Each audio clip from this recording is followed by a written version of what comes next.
네, 안녕하세요. 예.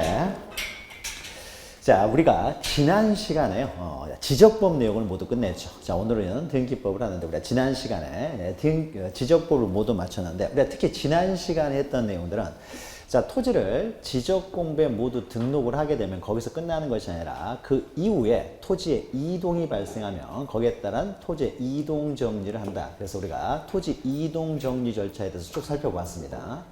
토지 이동, 우리가 지난 시간에 배웠던 토지 이동은요, 9가지가 있었어요. 근데 그 제목들을 먼저 기억하고 계시면은 그 내용들이 연상이 될 수 있기 때문에 제목들을 한번 보죠. 자, 토지의 이동. 토지의 이동이란 토지의 표시를 새로 정하거나 변경 말소하는 것인데, 가장 먼저 나왔던 게 뭐였어요? 신규 등록. 신규 등록 나오면은 비슷한 것이 등록 전환이 있었고요. 그 다음에 또 분할이 있었죠. 분할 나오면 비슷한 것이 또 합병이 있었고요. 그리고 지목 변경. 그 다음에 이제 말소하는 것으로서 바다로 된 토지의 등록 말소가 있었고, 그리고 6가지 기본적인 토지 이동이 있고, 그 이외에 또 복잡한 토지 이동으로서 축척 변경이 있었죠. 또 등록사항에 오류가 있었을 때 하는 등록사항 정정. 그다음 마지막에 행정구역의 명칭 변경. 그러면 명칭이 변경되면 소재가 변경이 되니까요. 그래서 총 9가지의 토지 이동 정리 절차를 다뤘어요. 그 제목들을 기억하시면 연상하는 게 좀 편해지겠죠. 우리가 지난 시간에 배웠던 내용들에 대해서 간단하게 한번 이제 보죠. 자, 요 내용은요, 등록 전환과 관련된 내용이죠. 자, 임야도에 등록된 토지가 사실상 형질 변경되었으나 지목 변경을 할 수 없는 경우에는 지목 변경 없이 등록 전환을 신청할 수 있다. 자, 등록 전환은 임야대장, 임야도에서 토지대장 지적도로 옮겨 등록하는 것이라고 그랬어요. 자, 그럼 이때 보통 임야도에 등록된 그 임야가 밭이라든지 그러니까 전이나 대로 이렇게 지목이 변경되면 지목 변경을 수반하여 등록 전환되는 것이 일반적이지만은 예외적으로 3가지, 즉 임야인 채로 지적도로 들어오는 등록 전환이 있었어요. 지목 변경 없이 등록 전환되는 경우 3가지가 있었어요. 대부분의 토지가 등록 전환되어 그 멸필질 때문에 임야도를 계속 존속시킬 필요가 없다, 불합리하다 싶으면은 그때는 임야인 채로 등록 전환이 됐고요. 또 하나가 여기 나오죠. 사실상 형질 변경되었으나 관계 법령 등에 의해서 지목 변경을 할 수가 없을 경우, 그래서 지목 변경을 할 수 없는 경우, 이런 경우에도 지목 변경이 없이 임야인 채로 등록 전환되는 경우가 있는 거죠. 또 하나가 도시관리계획선에 따라 토지가 분할되는 경우에는 도시관리계획선 안에 있는 토지들은 다 지적도에 등록을 해야 되기 때문에 임야인 채로 지적도로 옮겨 등록하는 것이죠. 그러니까 이것은 맞는 내용이 되는 거죠. 그래서 등록 전환 같은 경우는 그 대상 토지를 좀 기억하셔야 된다고 했죠.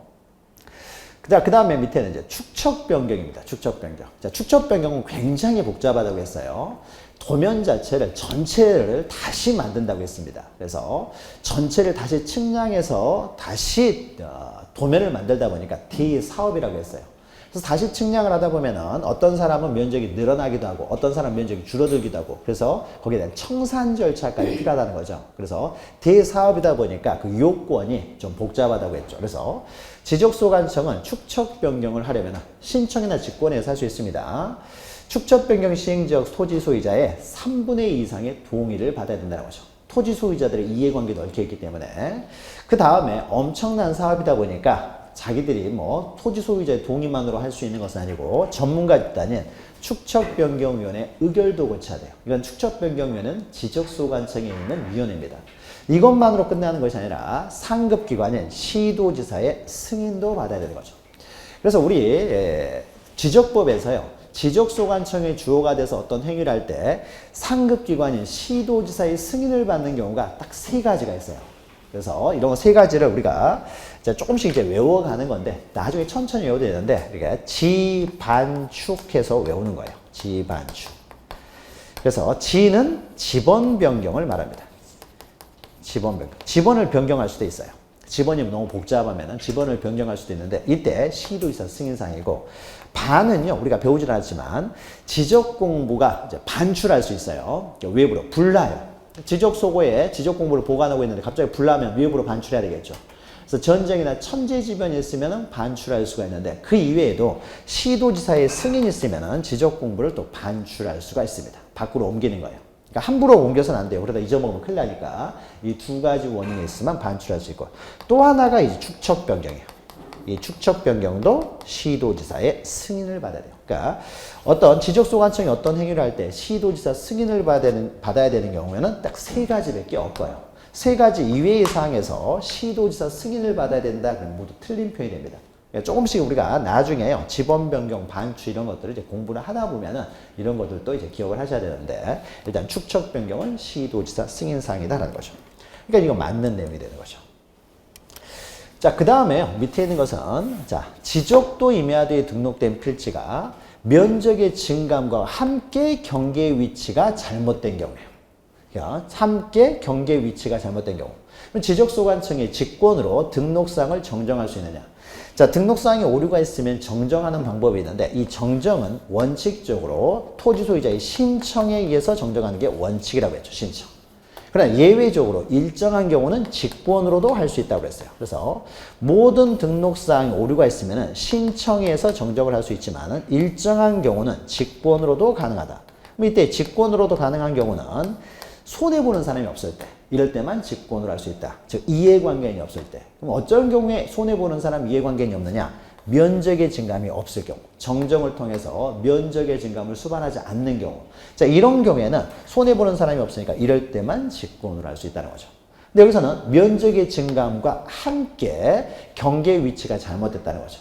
그러니까 면적의 증감을 수반해버리기 때문에 이거는 직권으로 하지 못하고 신청해서만 정정을 하는 거죠. 신청. 면적 증감을 수반하지 않으면 신청도 가능하고 직권으로도 가능하고요. 직권으로 가능하고. 그래서 여기는 면적 증감을 수반하는 경우에는 지적소관청이 직권으로 정정하지는 못하죠. 신청에서만. 신청을 할 때 가져와야 될 서류로서 면적이 줄어드는 인접토지 소유자의 승낙서 이런 것도 첨부해가지고 정정을 신청해야 된다라고 했어요. 그러니까 여기서는 그냥 직권으로 정정할 수 있는 경우는 면적의 증감이 없는 경우에만 직권을 할 수 있다. 이렇게 기억하시면 됩니다. 면적 증감을 수반해버리면 직권을 할 수 없다. 그러니까 이거는 틀린 내용이 되는 것이죠. 즉, 면적 증감 없이 경계 위치만 잘못 등록된 경우, 이럴 때만 직권으로 정정할 수 있지, 면적 증감을 수반해버리면요, 직권으로 할 수는 없다는 거죠. 자, 다음은요. 자, 토지 소유자의 신청에 의해서 신규 등록을 한 경우. 자, 신규 등록이죠. 지적소관청은 토지 표시에 관한 사항을 지체 없이 등기관서에 그 등기를 촉탁하느냐라는 겁니다. 자, 그러면 지적 정리가 다 끝나면 여기서 끝나는 것이 아니라 등기부에 기록되는 소재, 지번, 지목, 면적 네 가지는 등기부에 기록되잖아요. 그러니까 여기에 관한 어떤 변경이 이루어지면은 등기부와 일치를 위해서 등기 촉탁을 한다고 했죠. 원칙적으로 등기 촉탁을 통해서 등기부와 일치를 시켜야 되는데 신규 등록을 했을 때는 아직 등기 기록이 없을 때잖아요.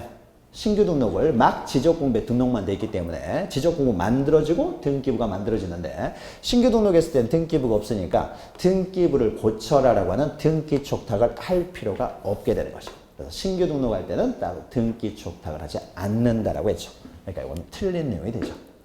그래서 신규 등록을 한 경우에는 따로 등기 촉탁을 할 필요가 없습니다. 아직 등기부가 없으니까 그건 틀린 내용이 되죠. 그래서 등기 촉탁과 관련돼서 신규 등록은 등기 촉탁을 하지 않는다라는 거죠. 자, 그 다음에 마지막으로는요. 자, 등기 촉탁이 필요한 경우는 이제 등기 촉탁을 먼저 하고요. 그래서 등기부와 일치를 시킨 다음에 마지막으로 이런 지적 정리가 됐다는 것을 통지한다라고 했죠. 통지. 등기 촉탁을 한 다음에 등기가 필요한 경우에는 그 다음에 마지막으로 일치를 확인하고 나서 통지를 하는데 이 통지하는 시기와 관련된 내용이죠. 자, 지적소관청은 토지 이동에 따른 토지의 표시에 관한 변경 등기가 필요해요. 자, 변경 등기가 필요하면 먼저 등기 촉탁을 먼저 한다는 거죠. 그리고 촉탁에 따른 등기관서로부터 너희들이 촉탁에 따른 등기를 완료했다는 등기 완료 통지서를 다시 접수한 때로부터 며칠 안에 통지를 합니까? 이때는 15일 이내에 통지하는 거예요. 다시 접수한 때로부터 15일 이내.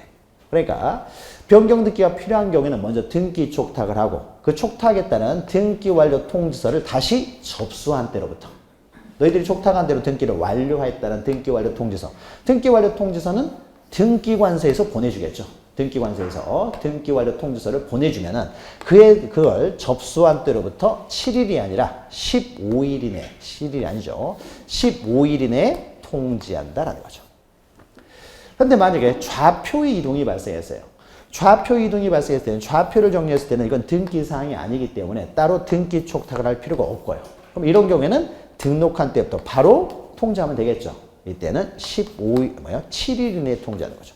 요건 7일 이내 등록하고 7일 이내 통지하지만 등기 촉탁이 필요한 경우에는 등기 완료 통지서를 다시 접수한 때로부터 15일 이내에 통지한다는 거죠. 7일, 15일. 자, 이런 것들은 뭐 천천히 외워가셔도 됩니다. 큰 흐름만 일단 기억하시면 지금 인문 강의이기 때문에 큰 흐름만 잘 기억하시고 이런 것들은 나중에 살을 붙여가면 되기 때문에 자, 그래서 이건 틀린 내용이죠. 7일이 아니라 자, 토지 표시에 관한 변경 등기가 필요한 경우에는 등기 완료 통지서를 접수한 때로부터 15일 이내에 통지하는 것이고 다만 토지 표시에 관한 변경 등기가 필요하지 아니한 경우에는 등기 촉탁할 필요가 없는 거죠. 그러니까 등록한 때로부터 바로 7일 이내에 통지하면 된다는 거죠. 이제 날짜들, 우리 시험 문제에서 우리 책을 읽다 보면 날짜들 나오죠. 그 날짜들이 시험 내기가 편하잖아요. 그래서 날짜들이 시험 문제에 잘 나오게 되니까 이런 거 잘 정리하시면 됩니다. 자, 그러면 지난 시간에 했던 것을 이제 간단하게 이제 복습을 하였죠.